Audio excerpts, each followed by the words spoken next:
Baik, Assalamualaikum warahmatullahi wabarakatuh. Alhamdulillahirrahmanirrahim. Senang sekali bisa berjumpa rekan-rekan sekalian di kajian pada sore hari ini. Insya Allah ini Ustadz sudah hadir nih, Ustadz Asep? Sudah, Alhamdulillah. Alhamdulillah. Assalamualaikum. Waalaikumsalam warahmatullahi wabarakatuh.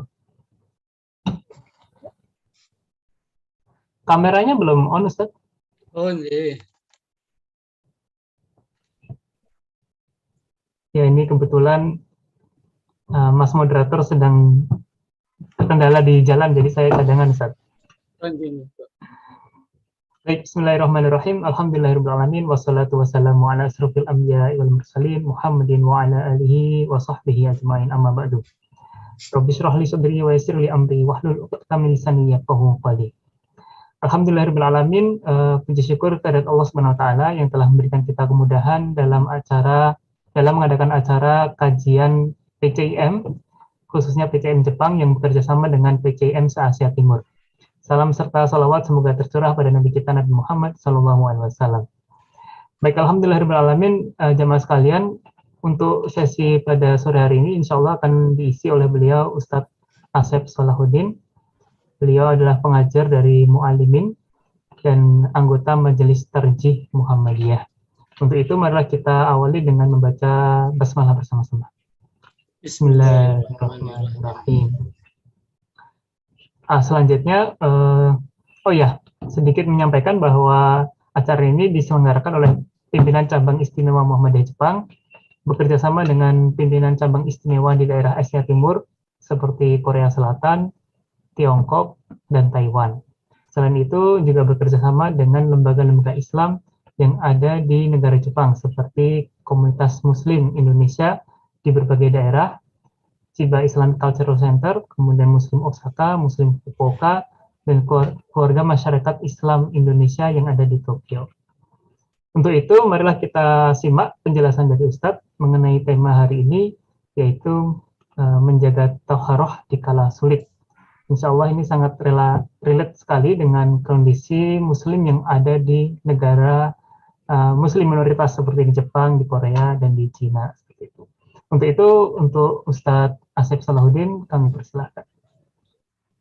Assalamualaikum warahmatullahi wabarakatuh. Waalaikumsalam warahmatullahi wabarakatuh. Alhamdulillahirabbil alamin.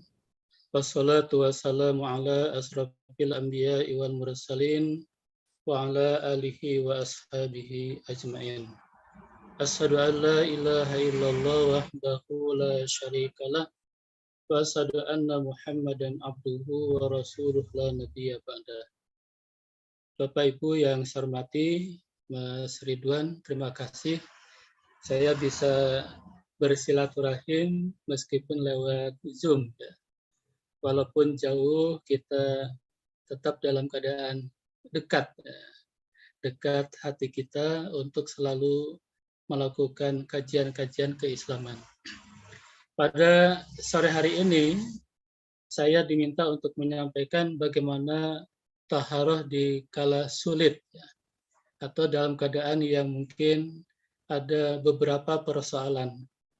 Sebelumnya saya akan share screen materi yang saya siapkan pada kesempatan ini.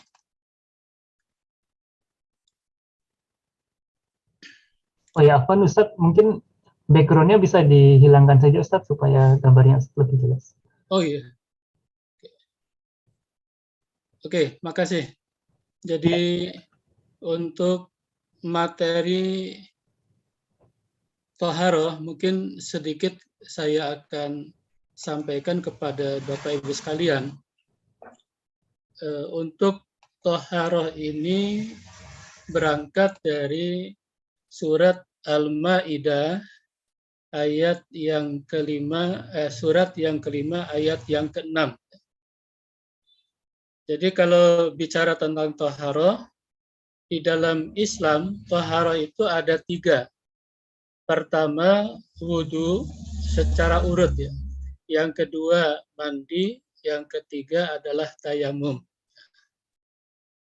Taharah yang 3, wudu, mandi, tayamum, terangkum di dalam salah satu surat yaitu surat Al-Maidah, surat yang kelima ayat yang ke-6. Saya coba penggal-penggal dari satu ayat itu. Pertama yang berkaitan dengan wudhu, yaitu yang berbunyi ya ayyuhalladzina amanu idza qumtum ila shalah. Apabila kalian yang beriman akan melakukan salat, fagsilu wujuhakum. Basuhlah wajah wa aydiyakum ilal marafiqi, dan kedua tangan sampai siku, wamsahu biru'usikum, dan usaplah kepalamu, wa arjulakum ilal ka'baini, dan basuhlah kakimu sampai kedua mata kaki. Jadi di dalam berwudu ada dua aktivitas. Pertama, fagsilu, membasuh. Yang kedua, wamsahu, mengusap. Apa yang dibasuh? Yang dibasuh adalah wajah, tangan, dan kaki. Yang diusap hanya satu, yaitu kepala. Untuk memahami cara wudhu yang ada dalam surat Al-Maidah ayat yang ke-6 ini, di dalam membasuh wajah, membasuh tangan, membasuh kaki, kita hubungkan dengan hadis.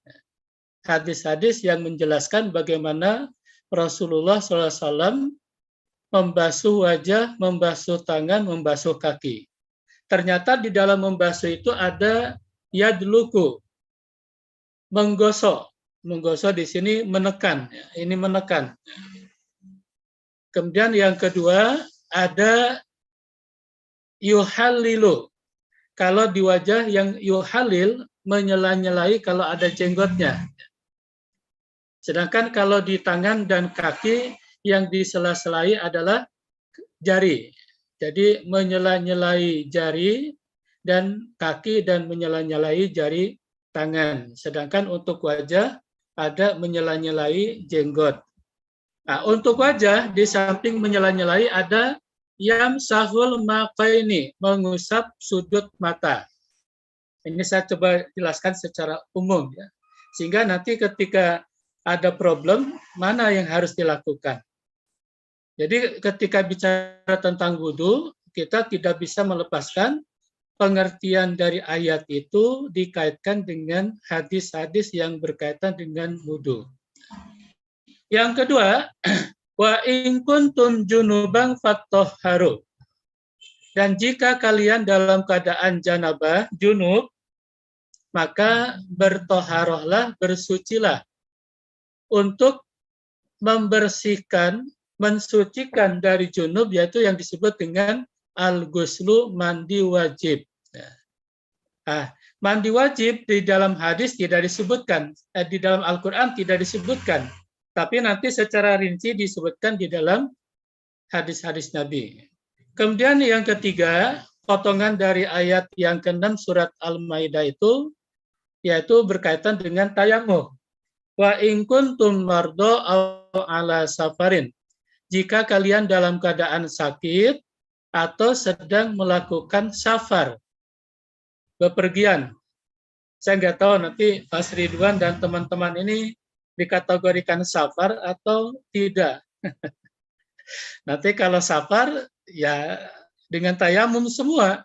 Kalau tidak mungkin wudhu dan mandi. Ya.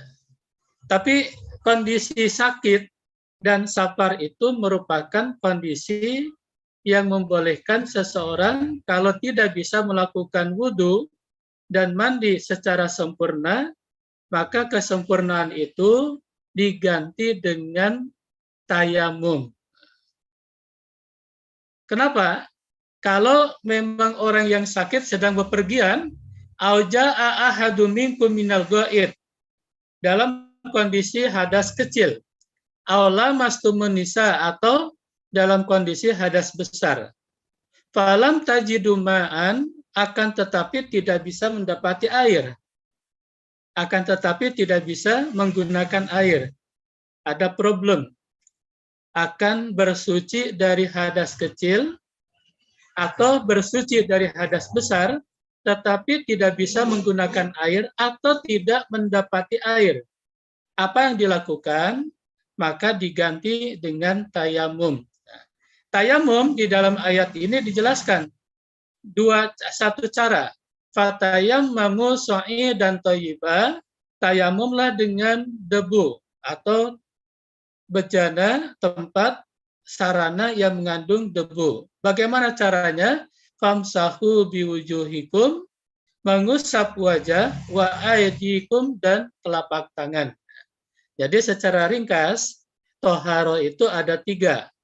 1, wudhu, yang kedua, mandi, yang ketiga, tayamum. Nah, ini tayamum dilakukan apabila tidak bisa melakukan wudhu, tidak bisa melakukan mandi besar dikarenakan 1, dalam keadaan bepergian, air tidak ada, atau dalam keadaan sakit, tidak bisa menggunakan air. Atau dalam keadaan biasa, tapi tidak bisa karena ada halangan. Maka dengan menggunakan tayamum. Ini secara garis besar tentang toharoh. Apa saja yang dilakukan dalam berwudu? Saya ambil poin-poinnya. Mungkin nanti kalau ingin diperdalam dari poin-poin itu bagian yang mana. Di dalam Muhammadiyah secara disimpulkan tata cara berwudu itu ada 9. Pertama, niat ikhlas karena Allah. Niat tidak ada lafal khusus. Jadi cukup dengan membaca basmalah. Setelah membaca basmalah, membasuh 2 tangan, membasuh 2 tangan, 2 telapak tangan, mohon maaf ya. Membasuh 2 telapak tangan, 2 telapak tangan. Kemudian setelah membasuh 2 telapak tangan, yaitu berkumur-kumur. Kemudian menghirup air ke hidung dan mengeluarkannya. Jadi poin nomor 3 dan 4, mungkin di antara Bapak Ibu ada yang bisa melakukan secara bersamaan. Itu dipersilahkan. Artinya ketika berkumur-kumur dan menghirup air ke hidung, mengambil air sebagian ke hidung, sebagian besar ke mulut. Silakan kalau bisa dijadikan sekaligus. Tapi kalau tidak mungkin, bisa dipisah. Berkumur-kumur sendiri, menghirup sendiri. Dilakukan 3 kali, 3 kali. Setelah itu baru membasuh muka. 3 kali, membasuh kedua tangan sampai siku 3 kali, kanan kiri, kanan terlebih dahulu baru kiri, kemudian setelah itu mengusap kepala dan telinga, ini jadi satu kesatuan. Mengusap kepala dan telinga jadi satu kesatuan, cukup 1 kali. Kemudian yang ke-8, membasuh kaki sampai mata kaki 3 kali, kanan dan kiri, 3 kali kanan, 3 kali kiri, setelah itu berdoa. Ini 9 poin yang berkaitan dengan berwudu. Untuk peragaan-peragaannya sebenarnya saya sudah mencoba sedikit mungkin membantu kepada Bapak Ibu untuk memperkuat ya bagaimana cara berwudu itu sepintas-pintas saja. Ini dalam membasuh, ya. Contoh membasuh.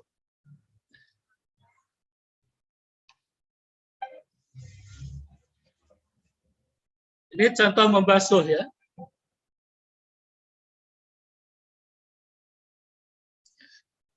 Kemudian ada contoh berkumur-kumur.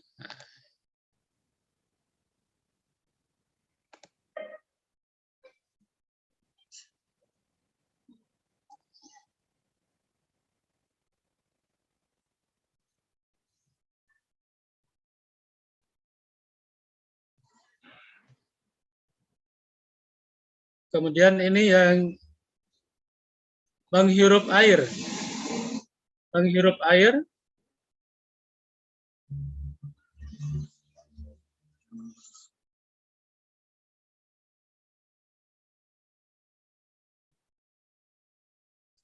Kemudian membasuh muka.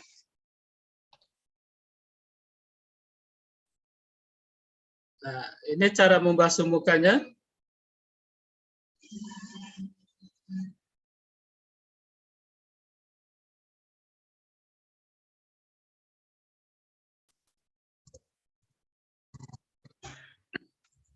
Kemudian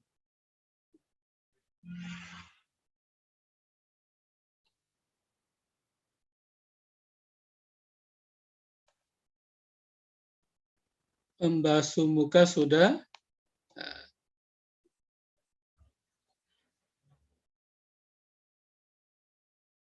Membasuh tangan.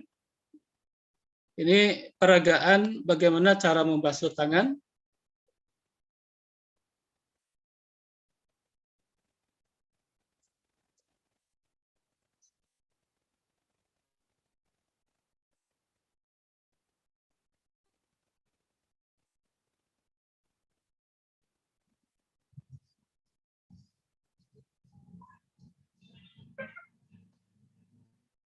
Nah, ini yang mungkin yang sering ada perbedaan, mengusap kepala dan telinga.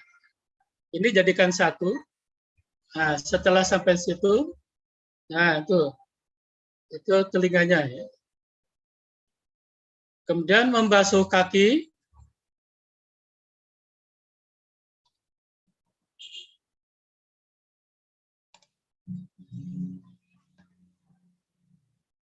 Membasuh kaki prinsipnya sama dengan membasuh kedua tangan.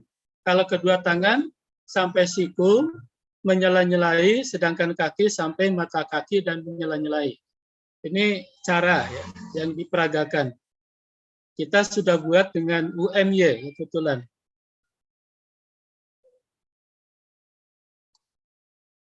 Setelah itu berdoa. Doanya yang sampai sekarang belum ada perubahan, doanya seperti ini.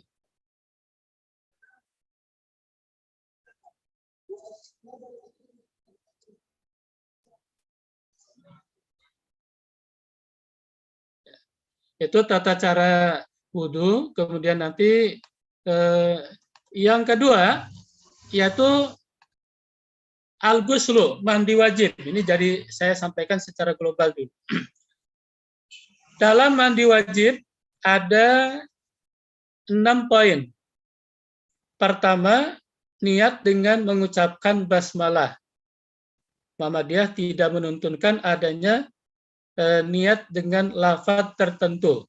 Umpamanya nawaitul ghusla li raf'il hadasil akbar. Itu tidak. Tapi cukup bismillah. Setelah membaca bismillah, karena mandi besar ini, mandi wajib ini dilakukan di dalam kamar mandi, maka membaca basmalahnya cukup di dalam hati. Yang kedua, membasuh dua telapak tangan. Membasuh dua telapak tangan. Baru setelah itu membersihkan kemaluan. Cara membersihkannya dengan tangan kiri, mengguyur dengan kanan. Kalau pakai shower sama aja ya. Yang penting membersihkannya dengan tangan kiri. Setelah membersihkan kemaluan, baru berwudu seperti halnya untuk melakukan sholat. Maka dalam taharah itu yang urutan pertama adalah wudu. Kenapa wudu? Karena nanti mandi wajib ada kaitannya dengan wudu. Kalau wudunya sudah tepat, maka di dalam mandi wajib masalah wudu sudah tidak ada problem. Yang tadi saya sampaikan ada 9 poin. Setelah berwudu, baru mencuci kepala dan membasuh badan. Artinya mengguyurkan air ke seluruh tubuh. Dari mulai kepala sampai semua badan. Setelah dibasahi, baru kepala menggunakan sampo, badan menggunakan sabun. Kemudian dibersihkan, setelah dibersihkan, baru mencuci kaki. Mungkin di antara Bapak Ibu, saudara sekalian, ketika mandi besar, saya nggak tahu sama atau tidak ya, ada yang mengakhirkan membasuh kaki ketika wudhu. Muhammadiyah dalam berwudhu, itu wudhu utuh seperti mau sholat. Sedangkan membasuh kaki di akhir setelah wudhu tetap dilakukan. Jadi tidak dipisah. Karena kalau dipisah, menerapkan satu hadis, nanti hadis lain bicara tentang membasuh kaki.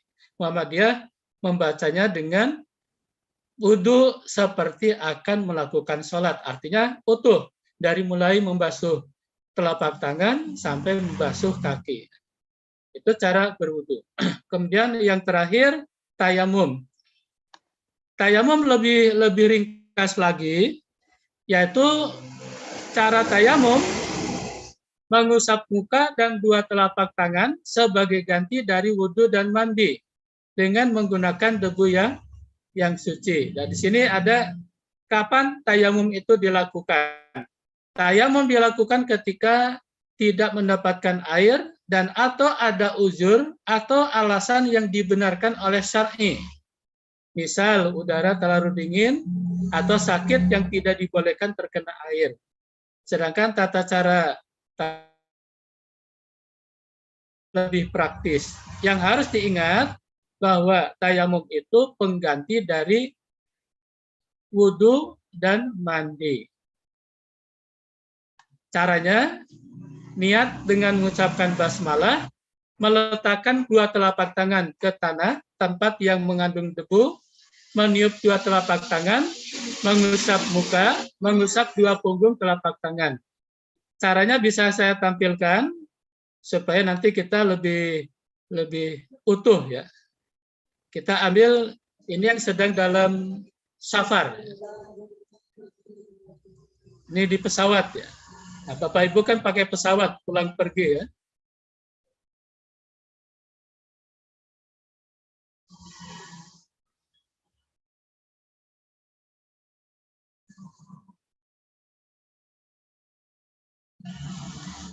Atau safar atau yang sakit. Mungkin di antara Bapak Ibu ada yang sedang sakit. Bagaimana cara taharah untuk bertayamum?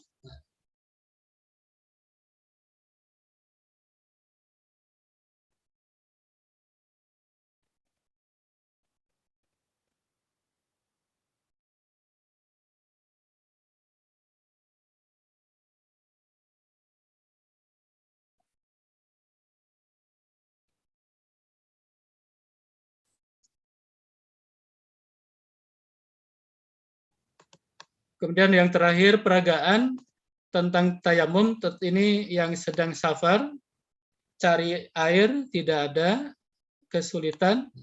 Ini di pantai katakanlah. Ini cari yang gurun.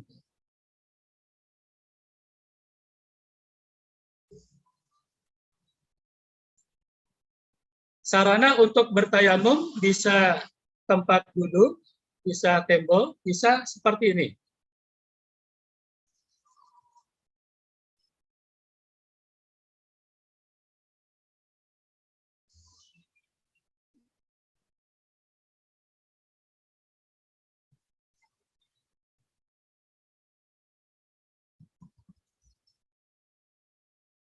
Oke. Sekarang masuk kepada problematika mungkin.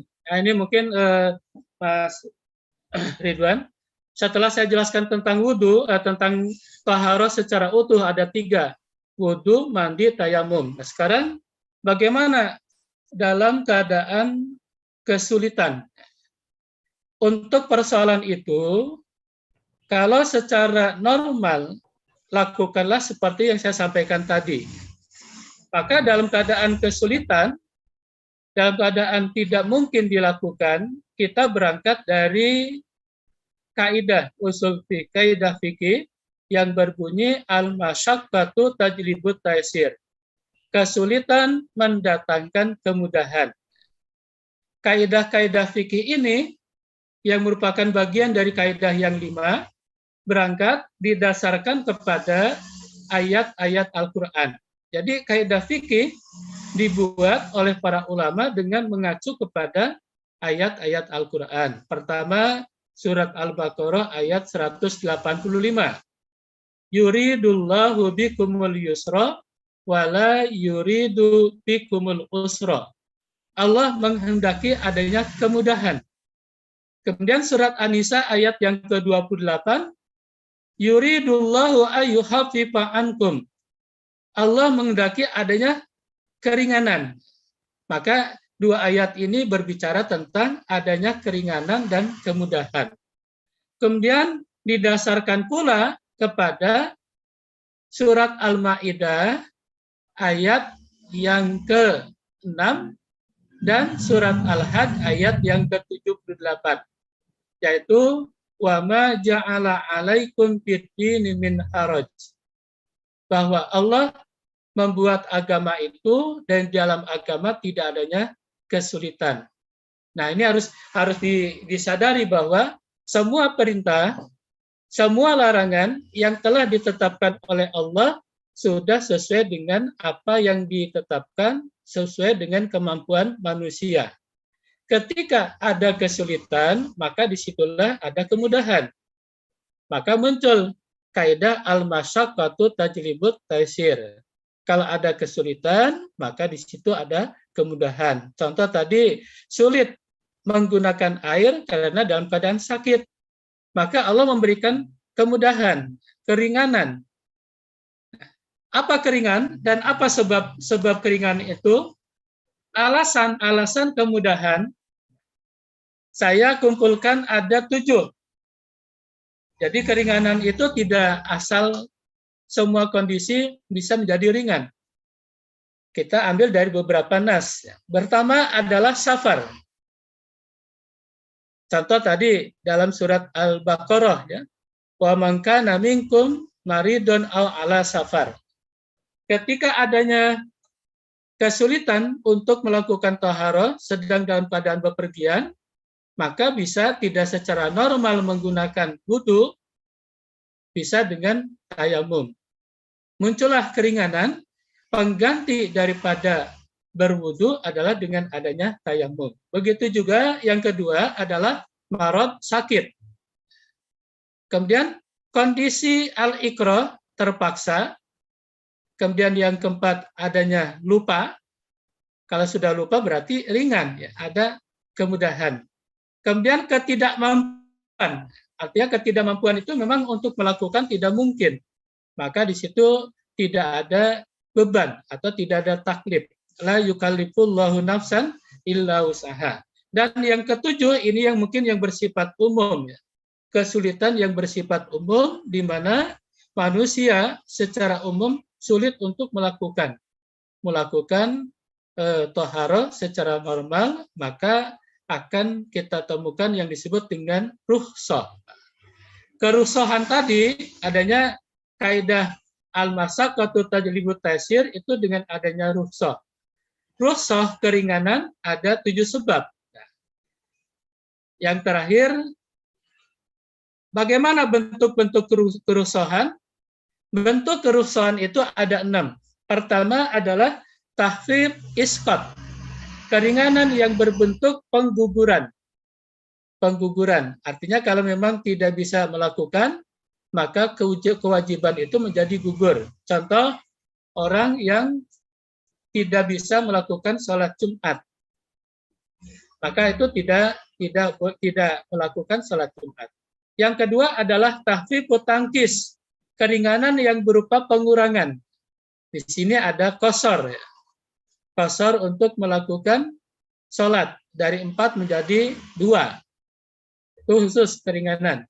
Kemudian ada juga tahfif ibdal, keringanan yang berbentuk penggantian. Tadi dari wudu, mandi besar, karena tidak bisa dilakukan dalam kondisi kesulitan, maka bisa diganti dengan tayamum. Apabila yang pokok dalam kaidah lain, idza ta'addarul aslu, apabila yang asal, yang pokok itu tidak bisa dilakukan, maka sara ilal badali, bisa diganti oleh pengganti yang lain.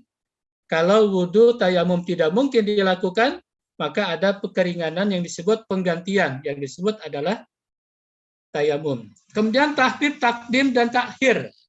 Ini kasus ketika dalam bepergian adanya keringanan untuk melakukan jamak takdim dan jamak takhir.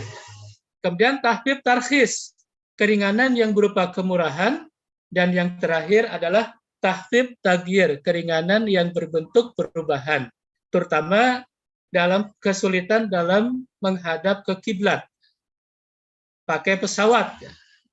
Banyak ke Indonesia itu arahnya ke timur atau ke barat ya, kalau dari Jepang, Mas Ridwan? Kalau Indonesia ke utara, Pak. Ke Dari utara. Indonesia ke Jepang Ya. ke utara. Ketika mau ke Indonesia kan ke utara, sedangkan ketika mau sholat harus menghadap ke kiblat. Maka di situ bisa, tidak harus selamanya menghadap ke kiblat, bisa berubah, keringanan itu bisa menghadap kemana saja. Itulah di dalam Islam yang nanti kita akhiri. Kenapa adanya keringanan-keringanan ini? Itulah yang disebut dengan perbedaan ibadah di dalam Islam dengan agama lain. Ada prinsip yang disebut dengan at-taysir. Adanya prinsip mudah dan ringan. Mudah dan ringan itu bukan mempermudah dan memperingan. Jadi kalau kita melakukan rukhsah, bukan berarti pelanggaran, tapi itu adalah merupakan kemudahan, keringanan, kemurahan dari Allah kepada umat Islam. Ketika ada kesulitan, bisa diganti dengan yang lain. Maka masuklah kepada prinsip di dalam ibadah adalah yang disebut dengan al-yusru, yaitu mudah dan ringan. Saya kira itu Mas Ridwan untuk pancingan-pancingan. Nanti mungkin banyak diskusi. Terima kasih. Assalamualaikum warahmatullahi wabarakatuh. Waalaikumsalam warahmatullahi wabarakatuh. Jazakallah khair Ustaz atas pengantarnya. Ini tentunya sebenarnya banyak pertanyaan yang ada di pikiran saya ya terkait dengan keringanan-keringanan yang ada di seputar masalah toharoh ini. Namun saya persilakan dulu Bapak Ibu yang mempunyai pertanyaan, silakan bisa langsung open mic atau tulis di kolom chat dan kami tunggu. Mungkin sebagai awalan Ustaz, pertanyaan tentang keringanan itu ya, di negara Jepang ini memang kondisinya Muslim minoritas dan hanya berapa persen saja Muslim di Jepang ini, dan masjid-masjid agak sulit di Jepang. Tidak semua provinsi, tidak semua daerah, kecamatan ataupun kota itu ada. Nah, terutama di bagian desa-desa yang mungkin mengalami kesulitan-kesulitan dalam toharoh.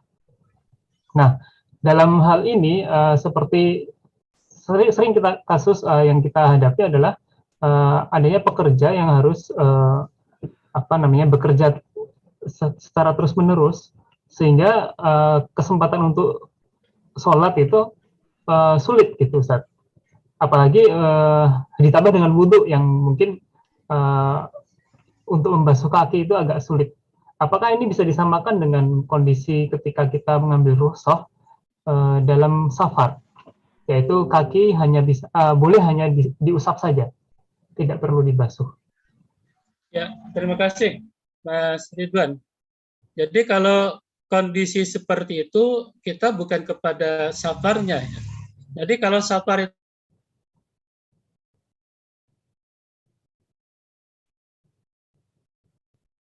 itu merupakan satu syarat orang untuk melakukan adanya keringanan-keringanan itu.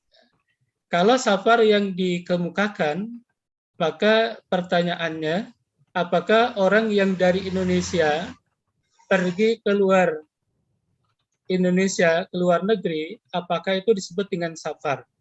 Kalau sudah dikategorikan safar, maka disitulah muncul semua keringanan-keringanan.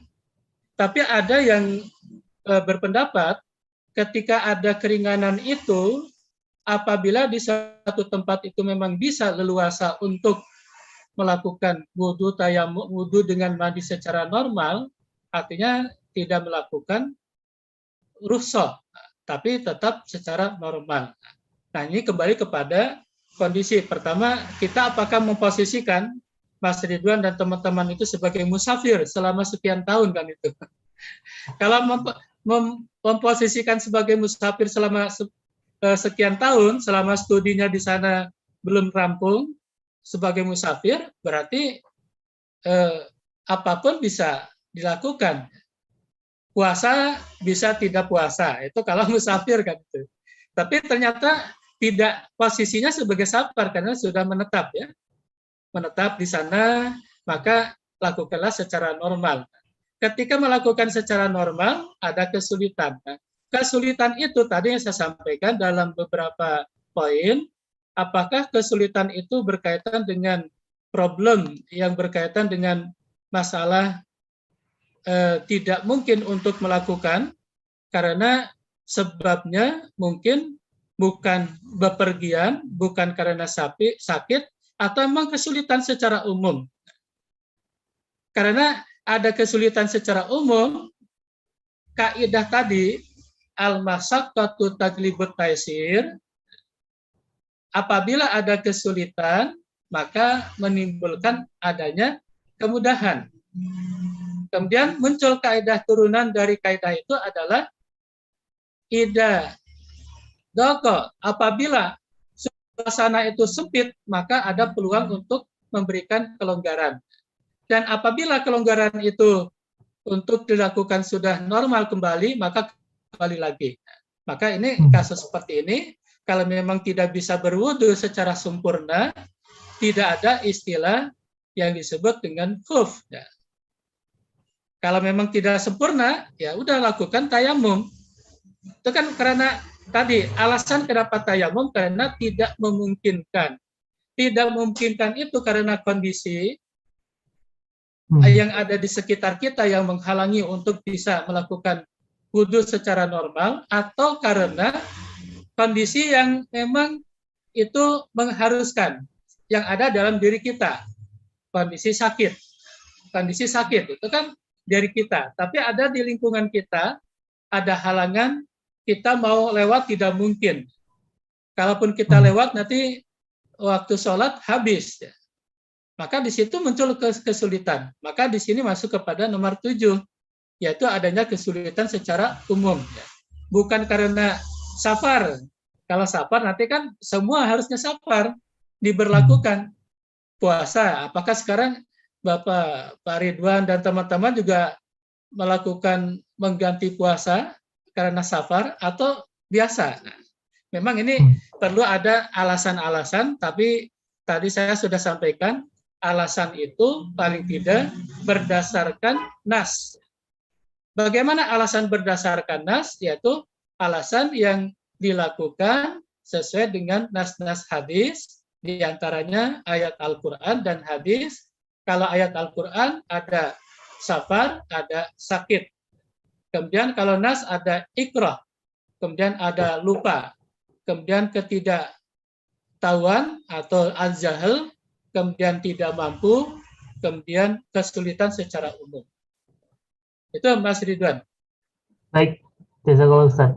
Memang di sini mungkin tidak di sini saja, di negara lain juga, seperti di Indonesia pun ketika kita di bandara Ustaz, tidak ada musola atau di tempat umum. Nah, itu kan adanya wastafel Ustaz, sedangkan kadang wastafel itu dijaga oleh penjaga petugas itu. Nggak boleh kaki naik gitu. Itu solusi yang praktis seperti apa? Solusinya diganti dengan tayamum. Diganti dengan tayamum, meskipun ada air Ustaz di situ. Ya, karena kan meskipun ada air tapi tidak bisa menggunakan karena ada sebab lain, kesulitan secara umum. Ya. Maka tadi definisi tayamum itu kan karena tidak bisa menggunakan air, karena sakit, atau memang karena ada air tapi tidak bisa. Ada air tapi tidak bisa. Itu masuk ke sana. Baik, Masya Allah. Jazakallahu khair, Ustaz. Mari Bapak Ibu, silakan kalau ada pertanyaan bisa ditulis di kolom chat.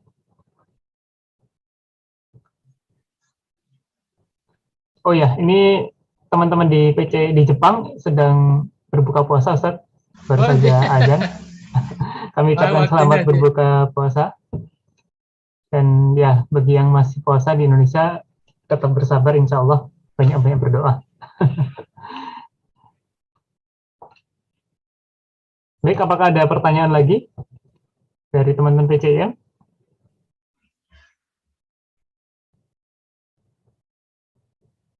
Ya, sambil menunggu, Ustaz. Iya, monggo. Ya. Ada pertanyaan lagi dari Pak Basit. Izin bertanya Ustadz, bagaimana mengenai berkhuf menurut Muhammadiyah? Ya, terima kasih. Jadi kalau hub itu sebenarnya kalau kita akan melakukan hub itu memang dengan syarat-syarat tadi kondisi dalam keadaan suci, ya. Dalam keadaan suci sejak sebelum melakukan perjalanan. Sebelum melakukan perjalanan. Ketika hub berwudu dalam artian ketika mau sholat itu maka yang diusap ketika membasuh kaki adalah dengan cara mengusap bagian atas, bukan bagian bawah. Kenapa bagian atas? Karena contohnya seperti itu. Sehingga ketika itu Ali bin Abi Thalib, ya, Ali bin Abi Thalib itu mengatakan seandainya agama itu berdasarkan akal, maka akan diikutkan kepada pikiran. Akan tetapi agama itu berdasarkan wahyu. Sehingga yang diusap ketika melakukan hub itu adalah membasuh bagian atas. Karena Rasulullah mencontohkan seperti itu. Sama dengan ketika melakukan hajar aswad, melempar, mencium hajar aswad. Ketika tidak bisa melakukan mencium hajar aswad, maka cukup dengan melambaikan tangan. Nah, ini prinsip dalam hub sama dengan yang lain, artinya Muhammadiyah dalam hal ini tidak ada perbedaan ketika melakukan hub. Artinya melakukan mengusap sepatu. Hub itu bukan sepatu ya, karena kan beda antara hub sepatu dengan yang lain. Karena ada bagian-bagian yang kita lihat kan ada jawrob ya, jawrob. Itu yang harus kita lihat di dalam pengertiannya. Jadi dalam prakteknya ketika melaksanakan hub itu tidak ada perbedaan antara Muhammadiyah dengan yang lain. Yang sering perbedaan itu hanya dalam berwudu ya. Wudu dan tayamum mandi besar. Tapi kalau hub itu tidak ada perbedaan. Dan dalam melaksanakan hub itu jarang orang melakukan hub ya. Karena kan syarat-syaratnya berbeda. Maka yang biasa dilakukan bukan mengusap sepatu ketika dalam perjalanan, tapi cukup dengan bertayamum itu lebih ringkas. Kenapa? Karena ketika dalam perjalanan itu ada yang di dalam pesawat, ya. Dalam bis itu tidak mungkin melakukan wudhu, menggunakan air, maka diganti dengan bertayamum. Saya kira itu. Baik, jazakallah khair. Mungkin ada yang lain? Pertanyaan mungkin terakhir kali ya, karena waktu juga terbatas. Ya. Terima kasih Ustadz.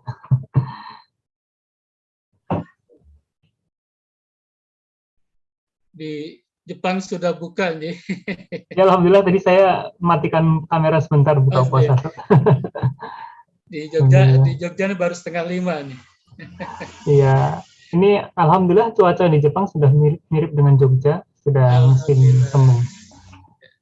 Nah, iya Ustadz, ini berkaitan dengan cuaca juga ini Ustadz.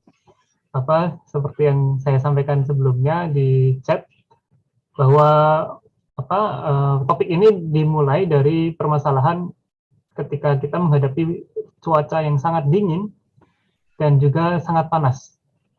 Nah, terkait dengan cuaca yang sangat dingin ini, apakah kita bisa mengambil rukhsah, Ustaz? Karena memang dinginnya ini kadang bisa bersalju, dan sholat subuh itu di sini bisa dimulai dari pukul 2.30 atau setengah 3. Itu bagaimana, Ustaz? Ya, kan ini termasuk ini, Ustaz ya, termasuk ada hadis yang berwudu di saat yang tidak disukai. Nah, itu mempunyai pahala yang sangat besar. Yang kosakatanya pakai ar-ribat. Ya. Kalau yang ditanyakan itu rukhsah dalam apa dulu? Dalam mengganti wudhu dengan tayamum. Oh iya, jelas. Kalau itu kan termasuk yang tadi, karena tidak bisa menggunakan air karena beberapa sebab itu. Kondisi sangat dingin. Ya, jangankan di Jepang lah, di Indonesia. Pokoknya ketika orang pergi ke satu tempat di daerah pegunungan lah katakanlah, di situ kan sangat dingin. Kalau di daerah pegunungan itu suatu saat terjadi penyebab harus mandi besar. Nah, itu apakah mandi besar itu bisa diganti dengan tayamum? Kalau nanti mandi besar akan mengakibatkan terancamnya jiwa, maka yang diselamatkan adalah jiwa. Nah, ini kan disitulah kesulitan itu kembali kepada masing-masing individu ya, masing-masing individu. Maka di situ muncul setiap ada kesulitan, disitulah ada keringanan. Keringanan rukhsah dari tayamum, dari wudhu dan mandi adalah tayamum. Maka di dalam Islam itu sangat mudah sebenarnya di dalam pengamalan itu. Melakukan wudhu dan mandi itu ke dalam keadaan normal. Kalau tidak bisa, karena ada sebab-sebab yang mengakibatkan tidak bisa dilakukan karena sakit, bisa menggunakan air, maka penyebab sakitnya itu semakin parah, itu kan tidak boleh. Maka bisa dengan tayamum. Begitu juga dalam kondisi sangat dingin, kena air malah semakin menggigil. Kena air lagi semakin terancam, mungkin jiwa dan lain sebagainya. Maka di situ ada kemudahan dengan adanya keringanan yang disebut dengan rukhsah tadi. Tapi keringanan ini kan tidak terus-menerus. Kemudian juga nanti menggunakan kaidah ini akan berimplikasi dengan kaidah-kaidah fikih lain. Banyak kaidah fikih lain adalah al-daruratu tubihul mahdurat. Dalam keadaan yang darurat, maka akan bisa melakukan hal-hal yang dibolehkan. Dibolehkan. Seperti tadi, dipaksa harus minum. Kasusnya banyak. Dipaksa harus minum arak, minuman keras.